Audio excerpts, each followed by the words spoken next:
In 1890, on a rocky hillside overlooking Victoria, British Columbia, stood a castle that should never have existed. 4 stories of Scottish baronial grandeur rose above the modest colonial city below. 17 fireplaces warmed 39 rooms. Stained glass windows imported from Europe cast colored light across parquet floors of oak, maple, and cherry. The tower commanded views across the Juan de Fuca Strait toward the Olympic Mountains. This was Craigdarroch, a monument to ambition built by a coal baron who clawed his way from the depths of Scottish mines to become one of the wealthiest men on the Pacific coast. But Robert Dunsmuir, the man who dreamed this castle into being, never spent a single night within its walls. He died 17 months before the last stone was set. Leaving his widow to complete a palace neither of them would truly enjoy together. This is the story of Craigdarroch Castle, a Gilded Age mansion too grand for its own good. A place built on coal dust and broken backs, completed in grief, torn apart by family greed, nearly demolished by neglect, and ultimately saved by the very community that once questioned its excess. It took a peculiar combination of ruthlessness, tragedy, and stubborn determination to create something this magnificent.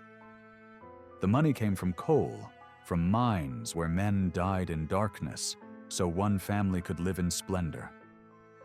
The vision came from a Scottish immigrant who never forgot the poverty of his youth and built a castle to prove he had escaped it. The completion came from a widow who refused to let her husband's dream die with him. If you find this story fascinating, take a moment to subscribe to support the channel. It means a lot, and I welcome you to share your thoughts in the comments below.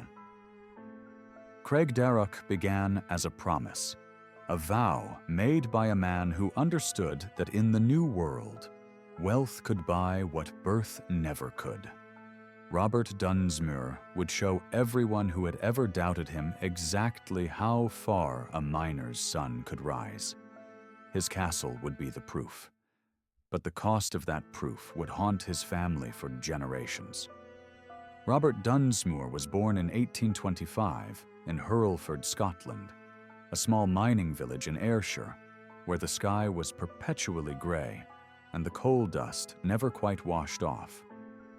His father worked the pits. His grandfather had worked the pits. This was the Dunsmuir inheritance, generations of men descending into darkness to extract the black rock that powered Britain's industrial revolution. Robert entered the mines at age 10, a child laborer like thousands of others, crawling through tunnels too small for grown men, breathing air thick with coal dust and methane. But Robert Dunsmuir was different. He paid attention. He learned not just how to swing a pick, but how mines were managed, how coal was graded, how fortunes were made from the labor of men like his father. He was ambitious in a way that made other miners uncomfortable. He talked about geology and surveying. He studied mining engineering on his own, reading by candlelight after 14-hour shifts underground. By his early 20s, he had risen to become a pit manager, a remarkable achievement for someone of his background. In 1847, at age 22, Robert married Joan White, the daughter of a mine manager. Joan was educated, refined, and utterly unsuited to the grinding poverty of Scottish mining villages. She had grown up in modest comfort, with books and music and expectations of a respectable life. Instead, she found herself in a stone cottage where coal dust coated everything and the sound of mining explosions rattled the windows at all hours. They had their first child, Agnes, in 1848. More children followed quickly, each one another mouth to feed on a manager's wages. The Scotland of the 1840s offered little room for advancement, no matter how capable Robert proved himself. The class system was rigid. Mining families stayed mining families. Robert looked across the Atlantic and saw something different. Opportunity in the raw, new colonies, where a man's past mattered less than his competence. The Hudson's Bay Company was recruiting skilled miners for coal operations on Vancouver Island, a remote British possession on the Pacific coast of North America. The pay was modest, but the promise was real. In 1851, Robert signed a contract. The family's journey to Vancouver Island took 6 months, sailing around Cape Horn through some of the most treacherous waters on Earth. Joan was pregnant with their 4th child when they departed. They arrived in Fort Victoria in the summer of 1851, stepping off the ship into a raw frontier settlement of perhaps 500 people, most of them Indigenous Coast Salish, with a smattering of Hudson's Bay Company employees and British settlers. This was not civilization as Joan had known it. This was the edge of the world. Robert went to work immediately at the Hudson's Bay Company coal mines in Fort Rupert, further north on Vancouver Island. The operation was troubled from the start. The coal seams were difficult to access. The indigenous miners the company had hired were uninterested in the brutal labor. Production lagged. But Robert Dunsmuir was in his element. He understood coal in a way few men did. He could read a seam like a scholar reads text, predicting where the richest deposits lay, sensing instinctively where tunnels should go. Within a few years, Robert had made himself indispensable. In 1855, he took a position as manager at the Nanaimo coal mines, a more promising operation on the eastern coast of Vancouver Island. Here, finally, were coal seams rich enough to make fortunes. The Hudson's Bay Company controlled the mining rights, but they needed men who could actually extract the coal. Robert was that man. He drove his workers relentlessly. He tolerated no laziness, no excuses, no weakness. The mines ran efficiently under his supervision, producing coal that fueled steamships up and down the Pacific coast. But Robert was not content to remain an employee. He spent his evenings exploring the hills around Nanaimo, searching for coal seams the Hudson's Bay Company had missed. In 1869, while walking through the forest, he discovered what he had been seeking: a massive outcropping of coal on land the company did not control. The seam was thick, high quality, easily accessible. This was the foundation of a fortune. Robert staked his claim and formed a partnership with 3 naval officers who could provide capital. The Dunsmuir Diggle and Company began operations in 1871, extracting coal from what became known as the Wellington Mines. Robert owned the controlling interest. After 2 decades of working for others, he was finally working for himself. The timing was perfect. The Transcontinental Railroad was pushing toward completion. Steamships were replacing sailing vessels. The entire Pacific coast was hungry for coal. Robert Dunsmuir's mines could supply it. What followed was an explosion of wealth that transformed Robert from a manager into a magnate. The Wellington mines produced coal of exceptional quality, prized by steamship companies and railroads. Robert expanded aggressively, opening new shafts, buying out his partners, consolidating control. By the mid-1870s, he was the dominant coal producer on Vancouver Island. By the early 1880s, he was one of the wealthiest men in British Columbia. But this wealth was built on suffering. The Dunsmuir mines were notorious for their conditions. Men worked 10 to 12-hour shifts in darkness, breathing air thick with coal dust and explosive gas. Cave-ins were common. Explosions killed dozens at a time. Between 1879 and 1887, more than 100 men died in Dunsmuir mines. Robert's response to accidents was typically cold. He would shut down operations long enough to clear the bodies, then resume extraction. There were always more workers, more desperate men willing to risk death for wages. Robert fought unionization with savage determination. When miners attempted to organize in 1877, he fired the leaders and brought in replacement workers, many of them Chinese laborers willing to work for lower wages. When strikes broke out in 1883, Robert simply waited them out, knowing hungry families would break before he did. He hired armed guards to patrol his properties. He evicted strikers from company housing. He used his political connections to ensure that law enforcement sided with management over labor. His treatment of Chinese workers was particularly ruthless. Robert employed hundreds of Chinese miners, paying them roughly half what he paid white workers for the same dangerous labor. They lived in segregated bunkhouses, barred from the better housing provided to white miners. When white workers complained about competition, Robert would play them against each other, threatening to replace troublesome whites with more compliant Chinese laborers. He cared nothing for the human cost, only for production numbers and profit margins. Joan Dunsmuir watched her husband's transformation from a distance. She had borne 10 children, though not all survived infancy. She had endured the isolation of colonial life, the rough conditions of frontier settlements, the constant moves as Robert's career advanced. Now, finally, there was money. Real money. The kind of wealth that could buy not just comfort, but status, not just security, but prestige.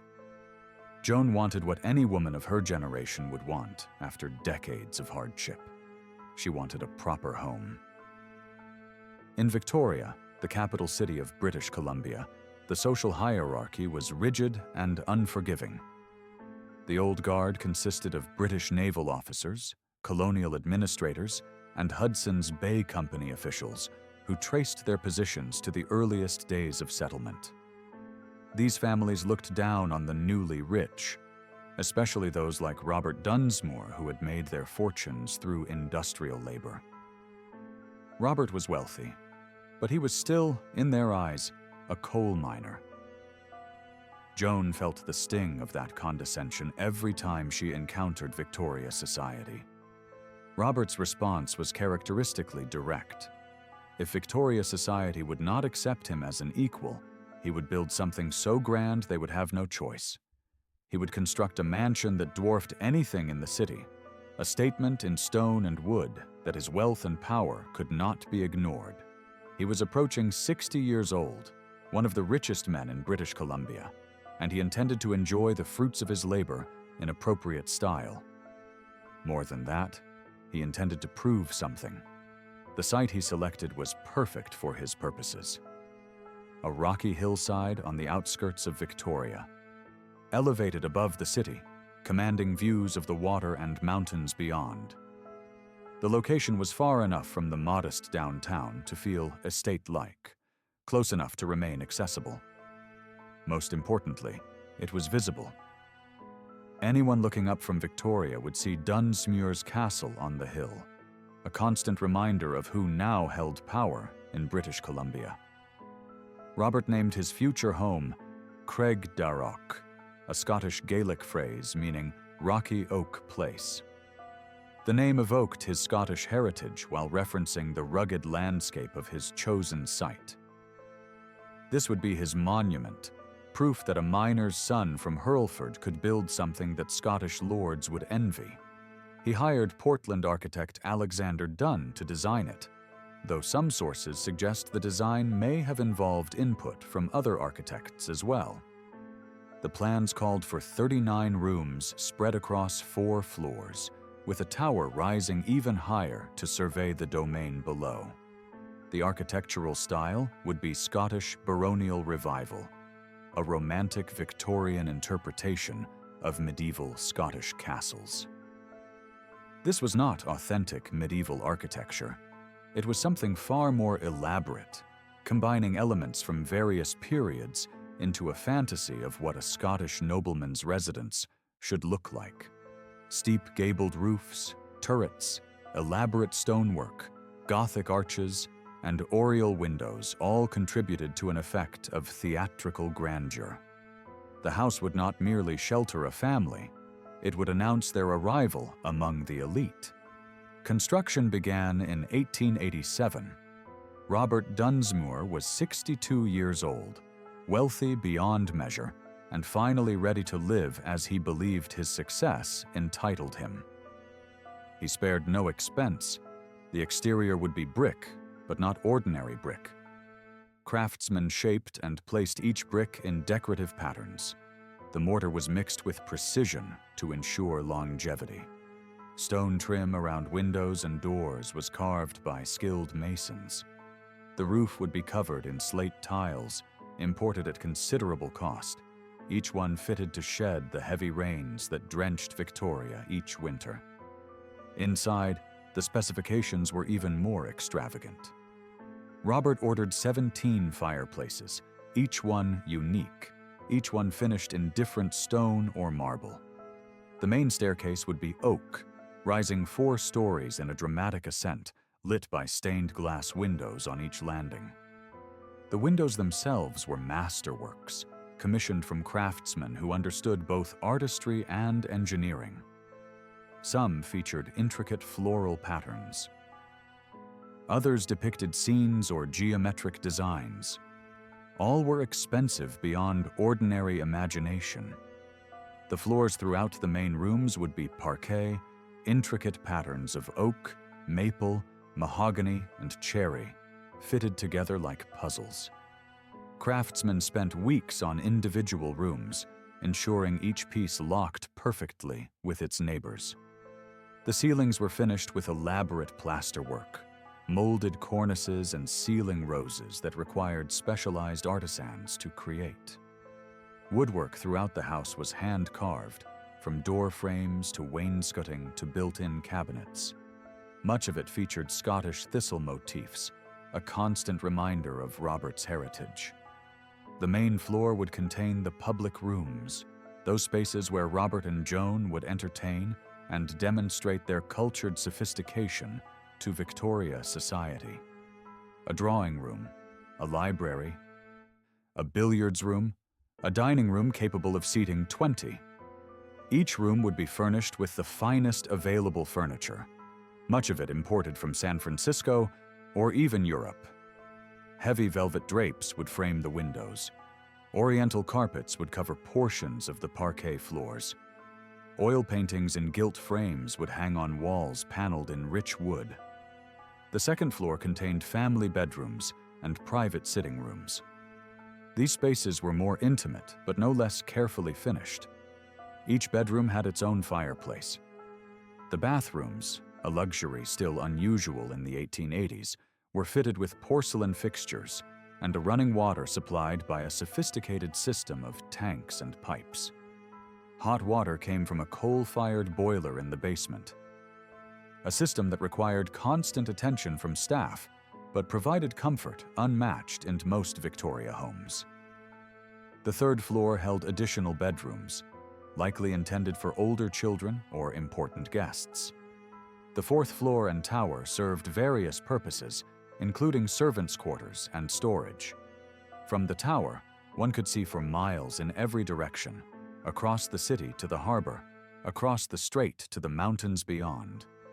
It was the view of a man who had conquered his circumstances and could now survey his domain from an appropriate height. The basement contained the functional heart of the house. Here were the furnaces that fed those 17 fireplaces and radiators throughout the structure. Here were the storage rooms for coal, for wine, for provisions. Here were the servants' work areas, the laundry facilities. The spaces where the invisible labor occurred that made gracious living possible. A staff of servants would be required to maintain Craigdarroch. Robert planned for this expense as casually as he planned for furniture. The construction employed dozens of skilled craftsmen over more than 2 years. Masons, carpenters, plasterers, glaziers, all worked simultaneously under demanding schedules. Robert visited the site frequently, inspecting progress, demanding alterations, insisting on quality. He had spent his career in coal mines where shortcuts could kill men. He understood the importance of proper construction. His castle would be built to last centuries. Joan took intense interest in the project as well. After decades of modest homes and constant moves, she was finally getting the residence she had dreamed of since her youth in Scotland.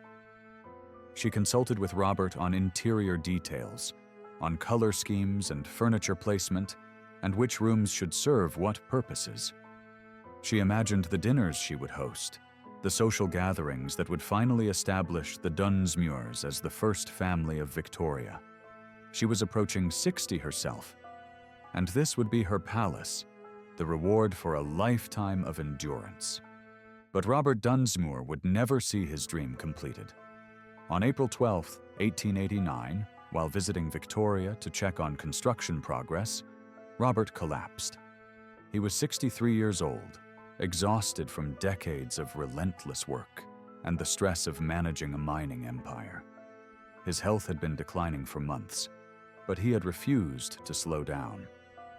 Now his body simply gave out. Doctors were summoned.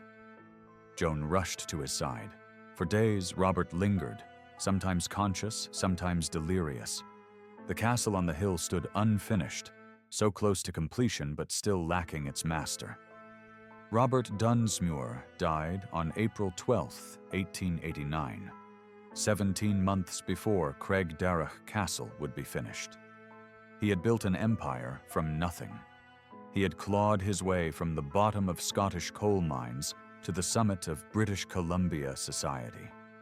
He had accumulated wealth that would comfortably sustain his family for generations. But he never walked through the completed rooms of his castle.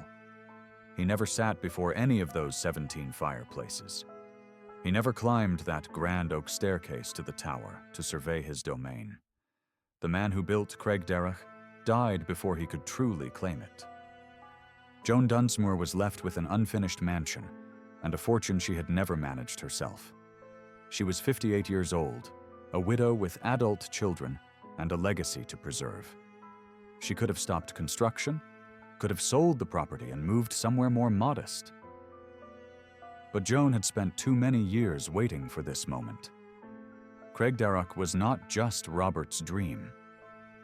It was hers as well. If he could not see it finished, she would finish it for both of them. The work continued through 1889 and into 1890. Joan oversaw the final details with the same determination Robert had shown. She ensured the craftsmen maintained the standards Robert had demanded. She approved the final furniture selections, the last pieces of stained glass, the finishing touches that transformed a structure into a home. Every decision now carried additional weight. This was no longer just a mansion. It was a memorial. In late 1890, Craigdarroch Castle was complete. Joan moved in with several of her children, taking possession of the 39 rooms that had consumed so much of the family's attention and resources. The castle she inhabited was magnificent by any measure. The stained glass cast brilliant colors across polished floors. The fireplaces drew properly, warming rooms even in winter. The woodwork gleamed. The tower offered the views Robert had imagined, but the rooms echoed with absence. The man who had made all of this possible was buried in the cemetery below. Life at Craigdarroch settled into a routine of sorts. Joan ran the household with the help of numerous servants, maids, cooks, gardeners, handymen. All were necessary to maintain such an establishment. The grounds required constant attention. The 39 rooms needed regular cleaning. The 17 fireplaces had to be tended. The complex heating system demanded skilled operation. Running Craigdarroch was like running a small hotel, and Joan managed it with efficient precision, learned from decades of managing households for a difficult man.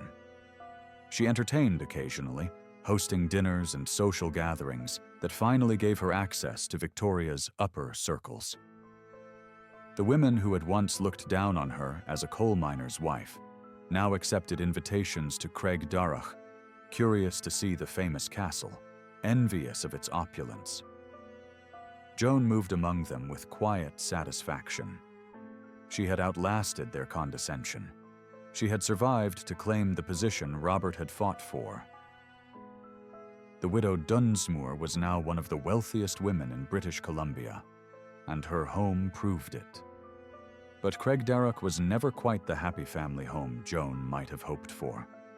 The Dunsmuir children, now adults, were embroiled in increasingly bitter conflicts over their father's estate.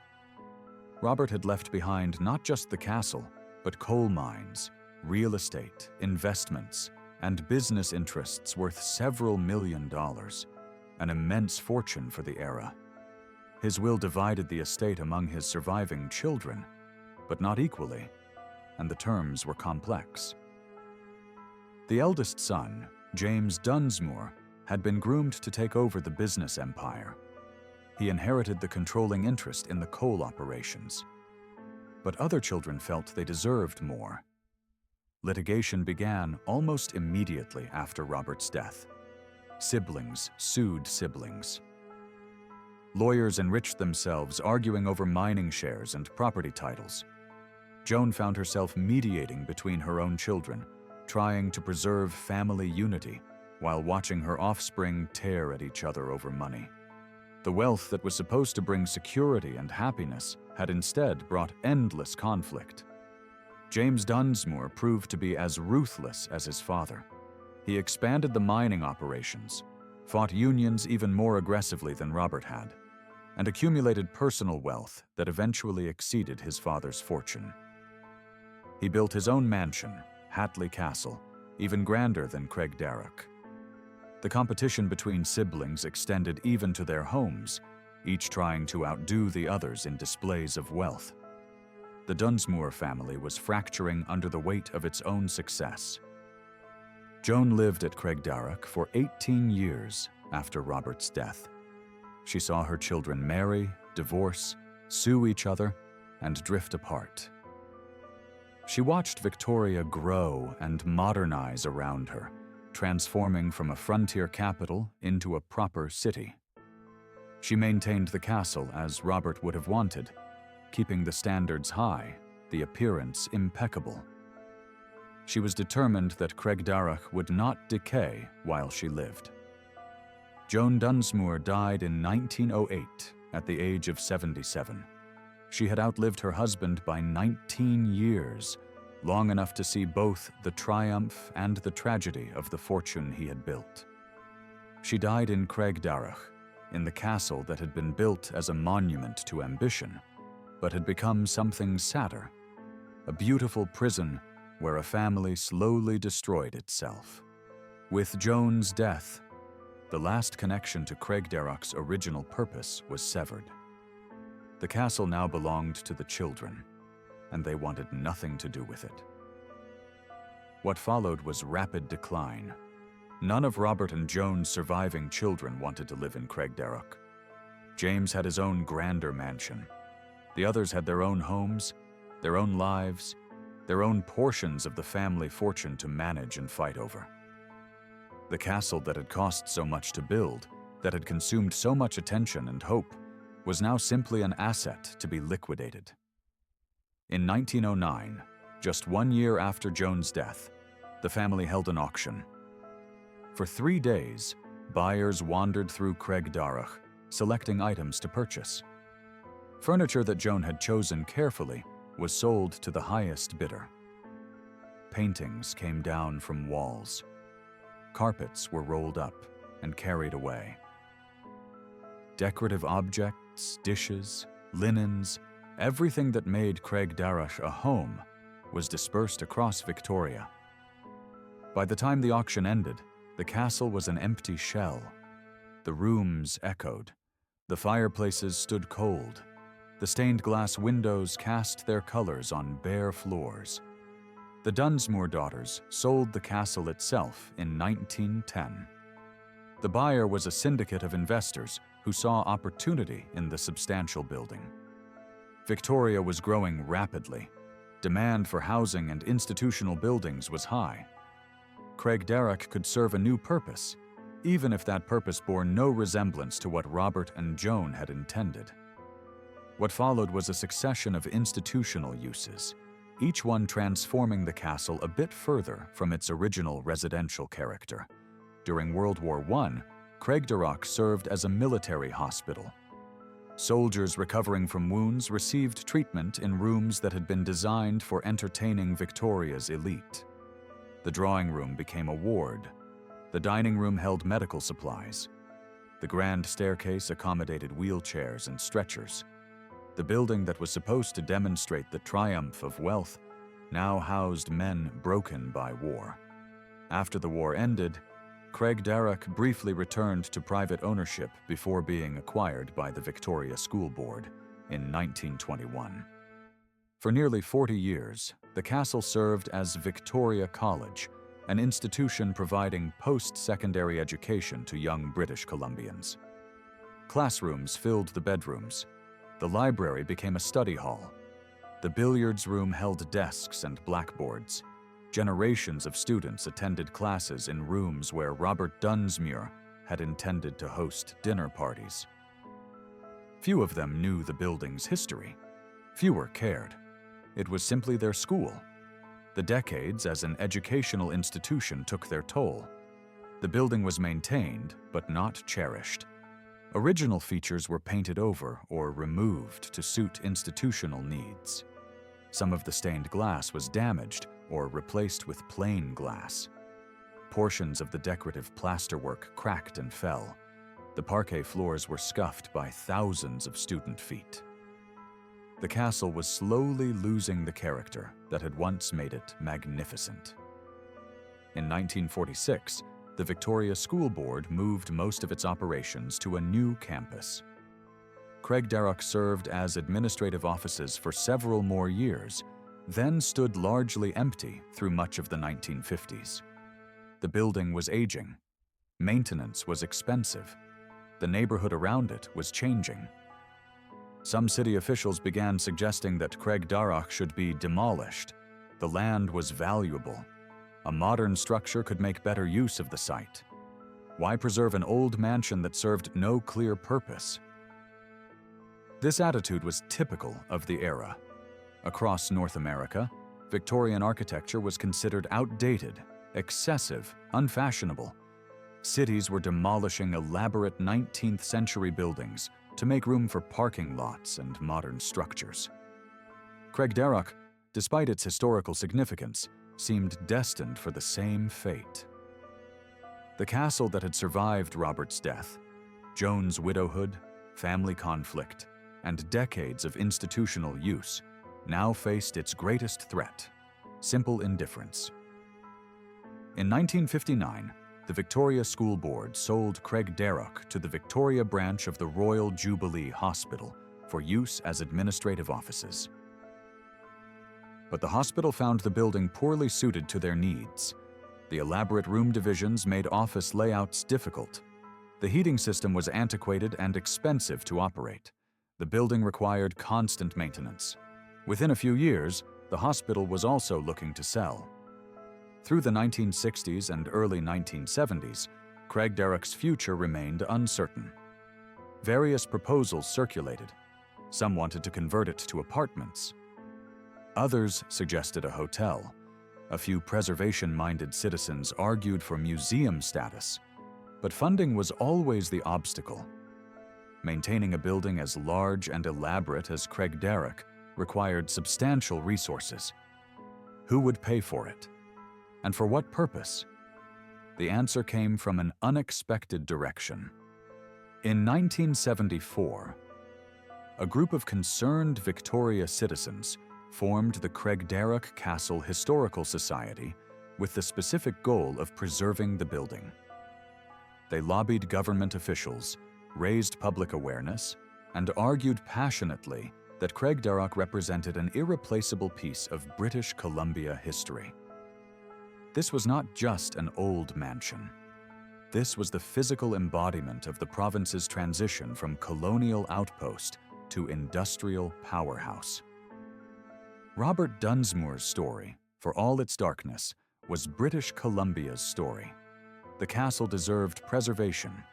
The campaign succeeded. In 1979, the Castle Society purchased Craigdarroch from the Royal Jubilee Hospital for $1, a symbolic price that reflected both the building's historical value and the financial burden it represented. The Society committed to restoring and maintaining the castle as a heritage site and museum. It would be opened to the public, allowing anyone to walk through rooms that had once been the exclusive domain of the Dunsmuir family. Restoration work began immediately and has continued ever since. The task was enormous. Decades of institutional use had obscured or damaged many original features. Paint had to be carefully removed from woodwork. Missing decorative elements had to be recreated. The heating and electrical systems needed complete overhauls to meet modern safety standards while preserving historical character. Some of the stained glass windows were beyond repair and had to be faithfully reproduced by contemporary craftsmen. The Society also began the painstaking work of refurnishing Craigdarroch. The 1909 auction had scattered the original contents across Victoria and beyond. Researchers tracked down pieces where possible, purchasing them back, or accepting donations from families who had acquired them decades earlier. Where original pieces could not be recovered, the Society sought period-appropriate substitutes, furniture, and decorative objects from the 1880s and 1890s that would authentically represent how the castle appeared during Joan's occupancy.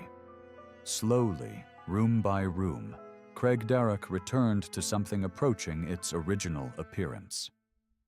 The drawing room regained its proper furniture and decoration. The library was refitted with appropriate books and furnishings. The dining room once again looked ready to host Joan's dinner parties. The bedrooms upstairs were furnished as they might have been for family and guests. The transformation was not perfect. It could never be perfect when so much had been lost. But it was remarkable nonetheless. Craigdarroch Castle opened to the public as a heritage site and museum in the early 1980s. Visitors could now walk through the front door, climb the grand staircase, stand in rooms where Joan Dunsmuir had lived, and see for themselves the extravagance that coal money had built. The castle became one of Victoria's premier tourist attractions, drawing visitors from around the world curious to experience a piece of Gilded Age excess preserved in stone and wood. The story the museum tells is complex and honest. Guides do not glorify Robert Dunsmuir or ignore the costs of his success. They discuss the mining deaths, the labor conflicts, the ruthless business practices that made Craigdarroch possible. They talk about the Chinese workers paid half the wages of white miners. They mention the families evicted during strikes. The beauty of the castle is presented alongside the ugliness of how it was funded. This is not hagiography. This is history. But the museum also tells Joan's story, a woman who endured frontier hardships and finally achieved the cultured life she had dreamed of, only to see her husband die before they could enjoy it together. It tells the story of a family that accumulated enormous wealth but could not maintain unity. It tells the story of a building that survived multiple purposes and near demolition because enough people believed it was worth saving. Today, Craigdarroch Castle stands much as it did in 1890 when Joan Dunsmuir first took residence. The stained glass still casts colored light across parquet floors. The grand staircase still rises 4 stories. The 17 fireplaces still stand ready, though most are no longer functional. The tower still offers commanding views across Victoria to the water and mountains beyond. The building has been designated a National Historic Site of Canada, ensuring its preservation for future generations. the neighborhood around Craigdarroch has changed dramatically. What was once an isolated hillside is now a desirable residential area with the castle at its heart. Modern homes surround the property. Streets carry steady traffic. The view Robert Dunsmuir once commanded now includes a modern city that would astonish him. But the castle itself remains recognizable, a Victorian monument in a 21st century setting. More than 150,000 people visit Craigdarroch each year. They come from Victoria and Vancouver, from across Canada and the United States, from Europe and Asia. They walk through rooms where one of British Columbia's founding families lived. They admire craftsmanship that is no longer economically feasible. They photograph the stained glass and woodwork and elaborate fireplaces. They climb to the tower and take in the views. They try to imagine what it was like to live here, to command this space, to move through these rooms as though you belonged. What Craigdarroch represents has shifted over the decades. To Robert Dunsmuir, it represented a rival, proof that a miner's son could rise to the very top of society. To Joan, it represented vindication, the cultured home she had been promised when she married a pit manager and instead endured decades of frontier hardship. To their children, it represented inheritance and conflict, a symbol of wealth that could never be shared peacefully. To Victoria in the early 20th century, it represented something outdated, an excessive Victorian mansion that had outlived its purpose. But to modern visitors, Craigdarroch represents something else entirely. It represents a moment when wealth and craftsmanship combined to create something genuinely beautiful, regardless of how problematic the source of that wealth might be. It represents the ambition of an era when men believed they could build their way into respectability, when castles could rise on hillsides far from Scotland. It represents survival, a building that endured when thousands of similar structures were demolished. Perhaps most importantly, Craigdarroch represents memory. The castle preserves not just a building, but a story, a narrative about wealth and power, ambition and tragedy, individual triumph and collective cost. Robert Dunsmuir exploited workers and crushed unions, but he also built something beautiful that has now outlasted him by more than a century. That complexity is what makes Craigdarroch compelling. This is not a simple story with clear heroes and villains. This is the messy reality of how wealth was accumulated and spent in the Gilded Age. The castle also preserves a way of life that has vanished. The elaborate Victorian lifestyle that required 17 fireplaces and 39 rooms and numerous servants no longer exists. The social hierarchies that made such displays necessary have largely dissolved. No one today would build a Scottish baronial castle on a hillside to prove their social status. The entire system of values that created Craigdarroch has passed away. But the building remains, allowing us to walk through those vanished assumptions and try to understand what drove people like Robert and Joan Dunsmuir. Standing in the drawing room of Craigdarroch today, surrounded by carefully restored Victorian furnishings, looking at stained glass windows that cost more than most families earned in a lifetime, it is easy to feel conflicted. The beauty is undeniable. The craftsmanship commands respect. But the cost was high, paid by men who died in mine collapses and explosions, by Chinese workers paid starvation wages, by families evicted from company housing during strikes. Every beautiful object in this castle was purchased with profits extracted from brutal labor. This is the truth that Craigdarroch now embodies. Beauty and brutality are not opposites. They can exist in the same space. created by the same people, funded by the same money. Robert Dunsmuir was capable of appreciating fine stained glass and hand-carved woodwork, while showing absolutely no compassion for the men whose labor made such things possible. He could plan elaborate dinner parties while miners died in his pits. The castle he built is gorgeous. The means by which he built it were often monstrous. Joan Dunsmuir likely understood this contradiction, though she left no writings exploring her feelings. She had married a pit manager and supported him as he became a mining magnate. She had raised children on the profits of coal extraction. She knew where the money came from. Did she question it? Did she lie awake in her elaborate bedroom thinking about the widows of men killed in Robert's mines? Or did she simply accept that this was how the world worked? That wealth required sacrifice, and better those sacrifices be made by strangers than by her own family? We cannot know. What we can know is that she chose to complete Craigdarroch after Robert's death, that she lived there for 18 years, that she maintained it to his standards even when he was not there to demand them. She chose to preserve his monument. Whether that was love, duty, or simply stubborn determination to enjoy what she had earned through decades of hardship, we can only speculate.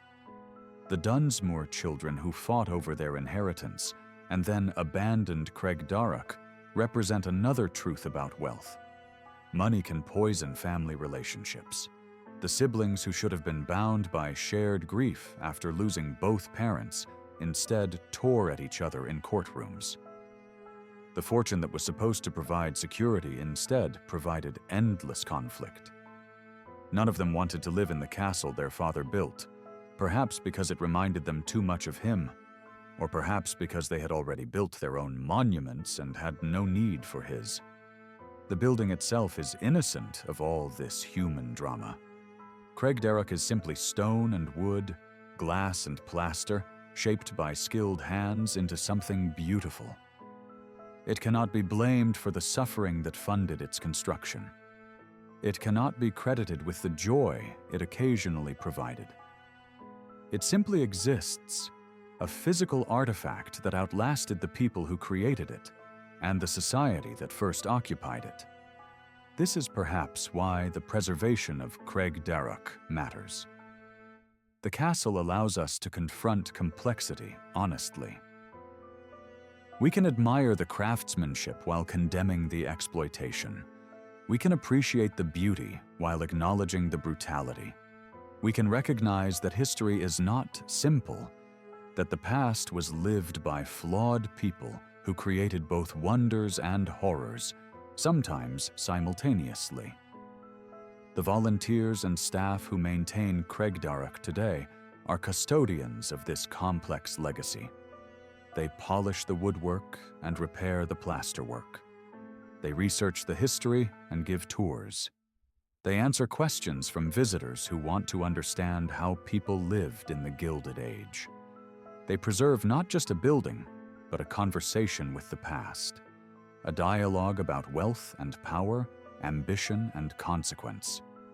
The castle's survival required the efforts of hundreds of people over decades. The citizens who formed the Historical Society in 1974. The craftsmen who performed restoration work, the donors who contributed funds and recovered furniture, the government officials who supported heritage preservation. All of them believed that Craigdarroch was worth saving, that its story deserved to be told, that future generations should be able to walk through rooms where Robert and Joan Dunsmuir lived and draw their own conclusions about what it all means. This collective effort to save Craigdarroch stands in interesting contrast to its origins. Robert built the castle as an individual statement, a declaration of his personal success and power.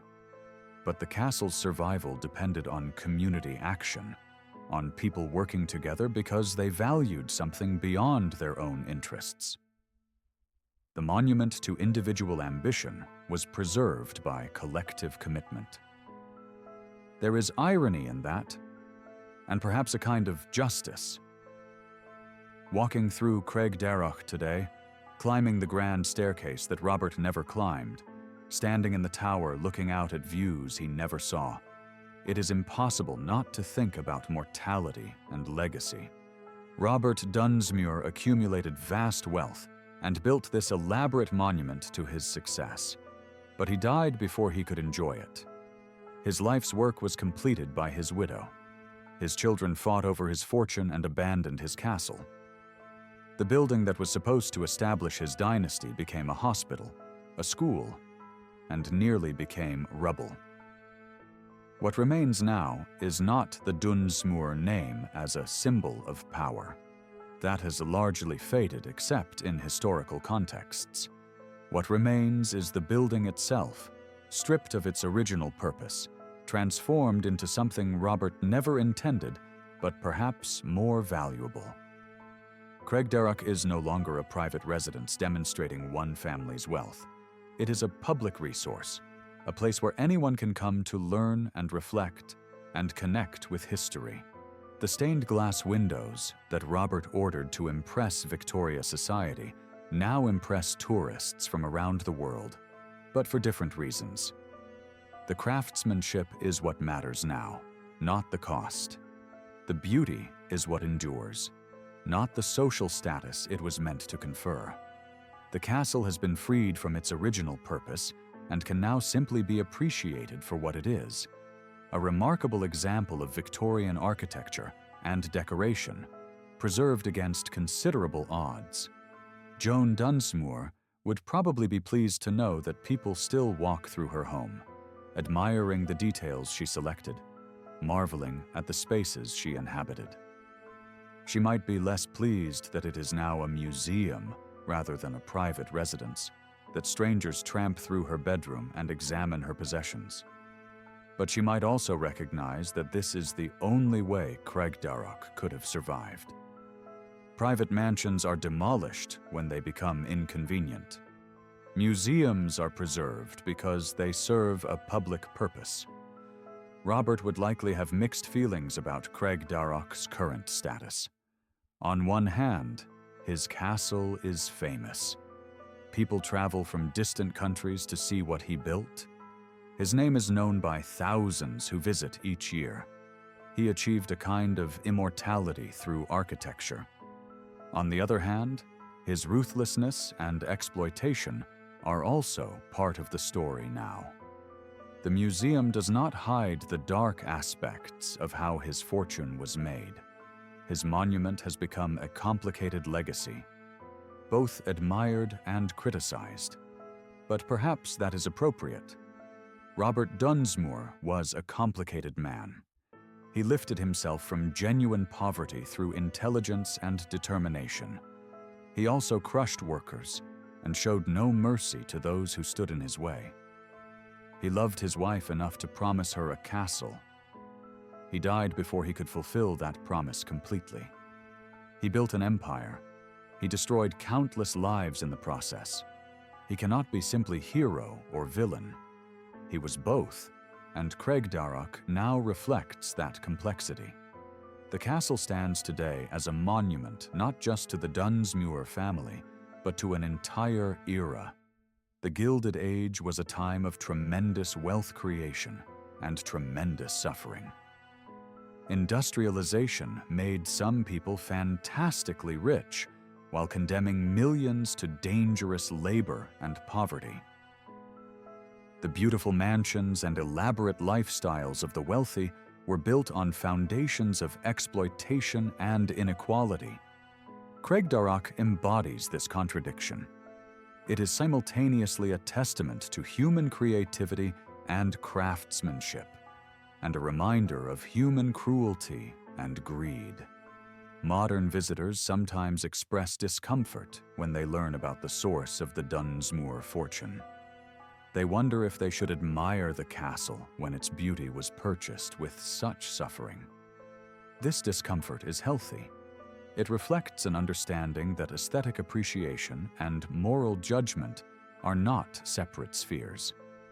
We can recognize that something is beautiful, while also acknowledging that its creation involved terrible costs. The alternative would be to demolish every building with a problematic history. But that would leave us with almost nothing. The vast majority of historical structures in the Western world were built with wealth accumulated through exploitation of some kind. Colonial mansions were built with profits from slavery. Industrial fortunes came from dangerous factories and mines. Even many public buildings were constructed by poorly paid workers laboring in hazardous conditions. If we destroyed everything tainted by injustice, we would have very little history left to study. Craigdarroch's value lies partly in its honesty about these contradictions. The castle does not pretend that Robert Dunsmuir was a heroic figure. It does not hide the labor conflicts and mining deaths.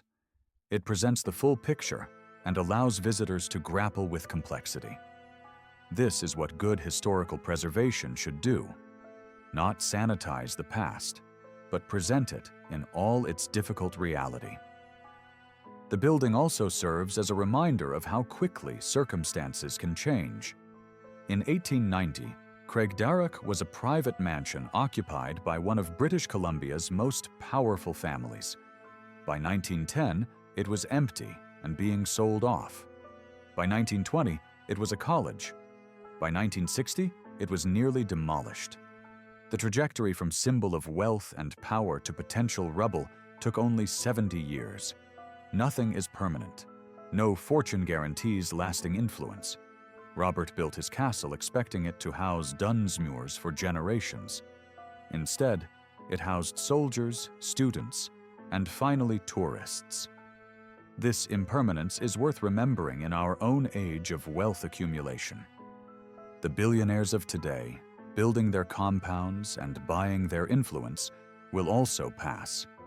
Their monuments will also be repurposed or demolished. The power that seems so absolute in the moment will fade. What might endure, if we are lucky, are the things that serve broader purposes beyond individual ego. Craigdarroch survives not because the Dunsmuir name remained powerful, but because enough people believed the building itself had value worth preserving. The castle has also become part of Victoria's identity. The city embraces Craigdarroch as a landmark and tourist attraction.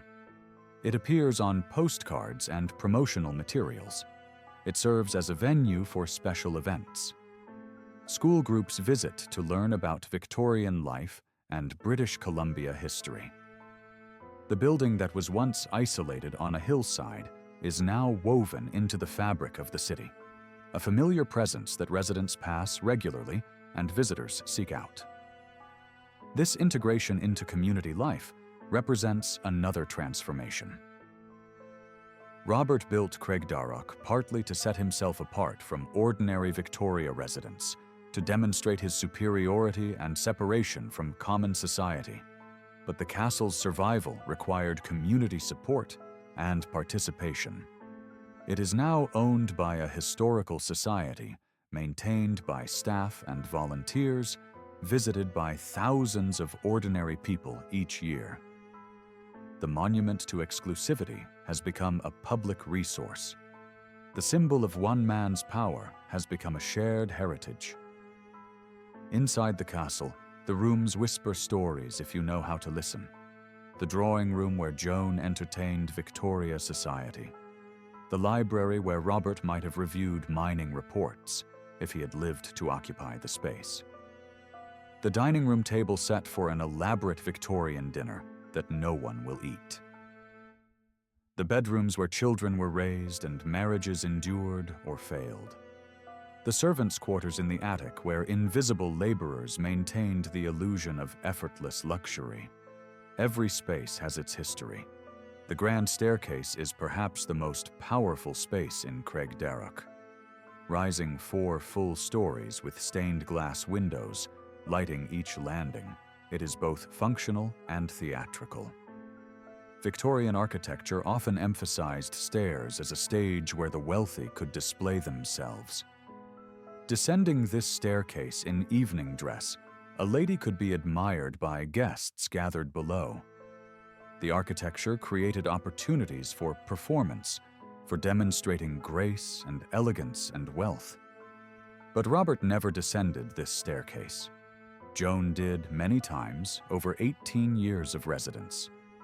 She climbed these stairs to her bedroom each night. She descended them each morning to begin her day. She stood at the windows, admiring the colored light.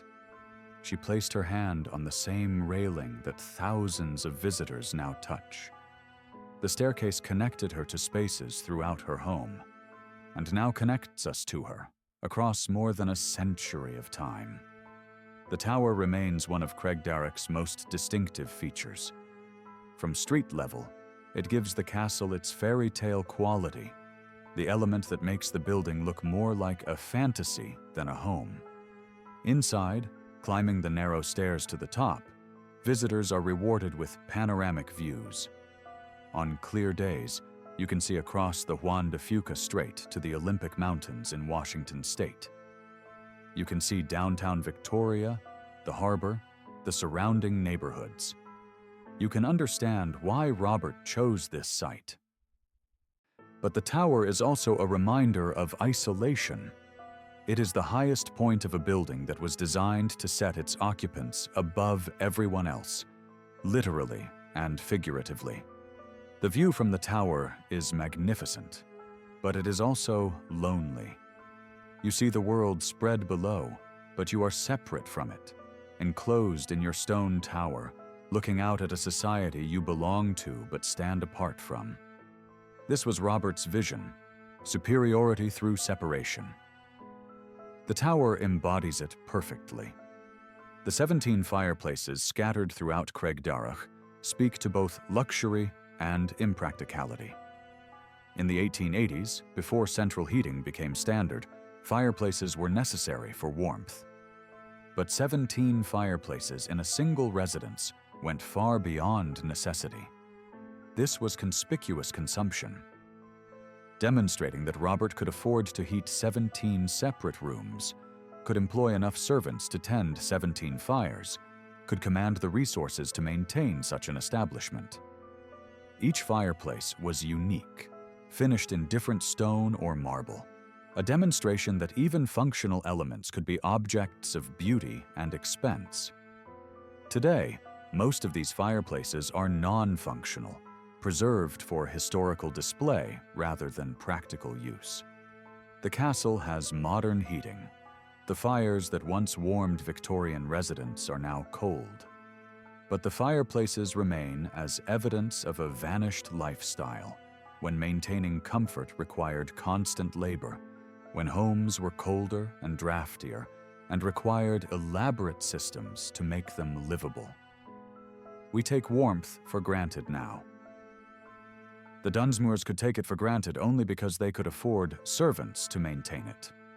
The basement of Craigdarroch, less visited by tourists but historically significant, contained the functional systems that made gracious living possible. Coal bunkers stored fuel for heating. The laundry facilities processed the endless linens and clothing that Victorian life demanded. Storage rooms held provisions and supplies. The servants who worked in these spaces were mostly invisible to the family above, toiling in utilitarian rooms while the public spaces remained pristine and elegant. This division of space reflected rigid social hierarchies. The wealthy occupied beautiful rooms. The working class occupied functional ones. Craigdarroch Castle has now stood for 134 years. It has outlived its builders by more than a century. It has survived changes in fashion and function, economic depressions and world wars, threats of demolition, and decades of neglect. The castle endures not because of any inherent strength in stone and mortar, though it is solidly built, but because successive generations have chosen to preserve it. This choice has been made again and again by the historical society that purchased it, by the craftsmen who restored it, by the governments that supported it. by the visitors who pay admission to walk its halls. Each generation that makes this choice does so for slightly different reasons. Early preservationists in the 1970s were motivated partly by nostalgia for Victorian architecture when modernism dominated. Later generations valued Craigdarroch as a teaching tool, a place to learn about British Columbia history and Gilded Age excess. Current generations appreciate it as heritage tourism, as a beautiful historic site that attracts visitors and generates economic activity. The reasons shift, but the commitment to preservation remains. What will future generations make of Craigdarroch? Will it still stand in another 100 years? Maintaining a building this size and complexity is expensive and demanding. Climate change may bring new challenges, more severe storms, different patterns of decay. Economic changes may shift priorities. But if the castle survives, it will be because people continue to believe it has value, that its story deserves telling, that the building itself is worth the effort. Robert Dunsmuir's story is ultimately a tragedy of timing. He spent his life accumulating wealth so he could live in comfort and style. He designed his dream home down to the smallest details. He spent enormous sums on materials and craftsmanship. He invested his vision into every room, and then he died before he could enjoy any of it. All that work, all that money, all that ambition, and the final reward was denied to him. He never slept in his castle. He never hosted a dinner there. He never sat by one of those 17 fireplaces. He never climbed to the tower to survey his domain. Joan's story is tragic in a different way. She got her castle, but at what cost? She spent decades in frontier hardship, supporting Robert as he built his empire, raising 10 children, enduring isolation and difficulty. Finally, she received the refined home she had dreamed of since youth. But her husband was dead. Her children were fighting. The triumph was hollow, the victory empty. She lived in splendor, but alone. The castle that was supposed to be their shared achievement became her solitary burden. The children's story is perhaps the most predictable tragedy. Born into wealth they did not earn, inheriting fortunes they fought over. They never appreciated what their parents had sacrificed to build. They sued each other. They abandoned the family home. They built their own mansions in competition with each other. The dynasty Robert had tried to establish fractured within a generation.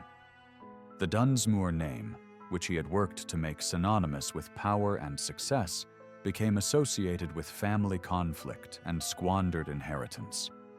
But the castle itself survives. It outlasted the family conflicts and the institutional uses and the threats of demolition. It stands today much as it stood in 1890, a testament to Victorian craftsmanship and ambition. The tourists who visit do not come to judge Robert Dunsmuir. They come to marvel at what human skill and resources can create. They come to walk through history. They come to imagine themselves in a different era, living in a different way. Craigdarroch Castle is many things to many people. To architectural historians, it is a fine example of Scottish baronial revival style, one of the best preserved Victorian mansions in Western Canada. To social historians, it is evidence of Gilded Age excess and the extremes of wealth inequality that characterized the late 19th century. To labor historians, it is a monument to the exploitation of workers and the brutal conditions in early industrial mines. To Victoria residents, it is a landmark and source of civic pride. To tourists, it is a beautiful historic site worth visiting. All of these perspectives are valid. Craigdarroch contains multitudes. It can be simultaneously beautiful and troubling, admirable and problematic, a testament to human achievement and human cruelty. This is what makes it valuable as a historical site. It does not offer simple lessons or easy answers. It presents complexity and asks visitors to think, to feel, to grapple with difficult questions about wealth and power and cost. The castle stands on its rocky hillside, commanding views across Victoria, exactly as Robert Dunsmuir intended. The stained glass still glows. The woodwork still gleams. The grand staircase still rises toward the tower. The building endures, beautiful and solid, a piece of the 19th century preserved in the 21st. It is a monument to ambition achieved and the price paid for that achievement. It is a castle built on coal dust and filled with light. Robert Dunsmuir wanted immortality. He wanted his name remembered. He wanted to build something that would last long after he was gone. In this, at least, he succeeded.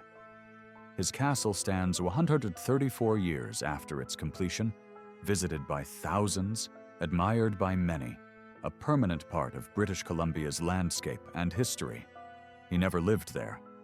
But Craigdarroch preserves his memory more effectively than any private mansion could have. By becoming public heritage, his monument achieved the permanence he sought. The coal baron who died too soon built something that refuses to die. Joan Dunsmuir completed what Robert started. She made his vision real. She lived in the castle he designed. She maintained it to his standards, and then she let it go, as everyone must eventually let go. Her story is woven into Craigdarroch's stones and glass, inseparable from its history. She is remembered because she chose to finish what he began, because she honored his dream even after his death. The castle is their shared legacy, built by his money and her determination. Craigdarroch Castle endures. That is the simple truth. It endures through Victoria's changing seasons, through the years that pile into decades and centuries. It endures because enough people have cared enough to preserve it. It endures because it is beautiful, because it is significant, because it tells a story worth telling. It endures because Robert Dunsmuir, for all his flaws and ruthlessness, built something magnificent. The castle stands at the intersection of beauty and brutality, achievement and exploitation, personal ambition and collective heritage. It was built to separate one family from society.